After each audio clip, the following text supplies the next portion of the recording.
Hello আসসালামু আলাইকুম everyone, কী অবস্থা? আপনারা সবাই কেমন আছেন? গাইজ, আজকে হচ্ছে আমি আফগানি পোলাও বানাচ্ছিলাম, যেটা হচ্ছে খাসির মাংস দিয়ে খুব সুন্দর হয়, বাট আমি হচ্ছে আজকে বিফ দিয়ে বানাইছিলাম। তো ছোট্ট একটু ভিডিও আপনার সাথে শেয়ার করলাম।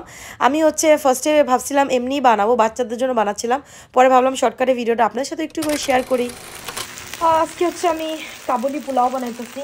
এটা হচ্ছে আমি তেলটা সব কিছু একটু কষাই নিয়ে তারপর হচ্ছে হালকা গরম পানি দিয়ে দেবো।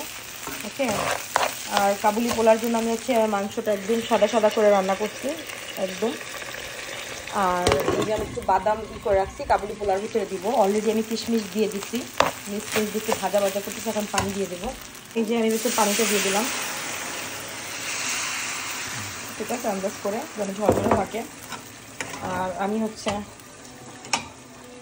মাংসটা ভাজা ভাজা করলাম একটুখানি।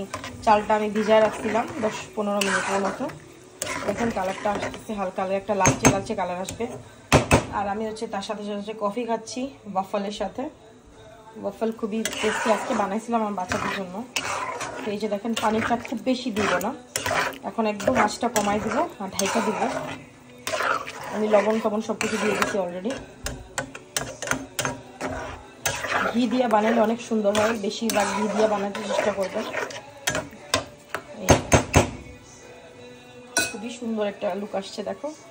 আর এই যে মাংসটা হয়ে আসছে অলরেডি, ভাজা ভাজা করছি একেবারে। আমার রাইসটা যখন হচ্ছে 85% হয়ে আসছে তখন হচ্ছে আমি একটু নেড়ে চেড়ে দিলাম। তারপর একটুখানি ঢাকার পর আবার 5 মিনিট পর আবার দেখলাম যখন একদম 90% হয়ে আসছে রাইসটা, তখনই হচ্ছে আমি আমার বিফ যেগুলো ছিল ভাজা ভাজা করেছিলাম একদম একদম ঝোল টোল ছাড়া, একদম ভাজা ভাজা করে একদম তেলটা বের করেছিলাম। তো আফগানি পোলাও হচ্ছে একটা জিনিস, একটু তেল তেল হলে ভালো লাগে বেশি। তো একদম সুন্দর করে আমি একটু চালটা এই সময় একটু বেশি ভালো করে মিক্স করে নিতে হবে, কারণ পরে যখন চালটা হয়ে যাবে তখন হচ্ছে আমি ভালোভাবে মিক্স করতে পারবো না। তারপর হচ্ছে হালকা মিক্স করার পর আমি সাথে বাদামগুলো দিয়ে দিলাম, কাঠবাদাম, যেগুলো হচ্ছে আমি আগে থেকে একটুখানি করে রাখছিলাম। আর এই যে দেখেন কাবুলি পোলাওর জন্য বেস্ট হয় হচ্ছে একটু চর্বিওয়ালা গোশত, চর্বিওয়ালা মাংসগুলা, কারণ আফগানি পোলাওটা হচ্ছে একটু তেল তেল হয়, তো ভালো লাগে চর্বিওয়ালা মাংস দিয়ে বানাইলে একটু ভালো লাগে। আর সবচেয়ে বেস্ট হয় হচ্ছে খাসির মাংস দিয়ে বানাইলে। তো আমি হচ্ছে এর আগের দিন বিফ বানাইছিলাম, কিছুটা আমরা খেয়েছিলাম, কিছুটা হচ্ছে রাইসের সাথে বানাবো ভেবেছিলাম।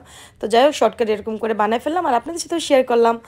আর ভিডিওটা ভালো লাগলে অবশ্যই লাইক কমেন্ট শেয়ার করবেন গাইজ। আমি হচ্ছে আসলে প্রিপারেশন নিয়েছিলাম না যে আপনাদের সাথে এভাবে শেয়ার করব রেসিপি, বাট ফুল রেসিপি আমি কখনো শেয়ার করি না। যদি কখনো কারো যদি ইচ্ছে হয় যে না আফগানি পোলাওর ফুল রেসিপিটা আমার সাথে শেয়ার করেন, তাহলে অবশ্যই কমেন্টস করে জানাবেন।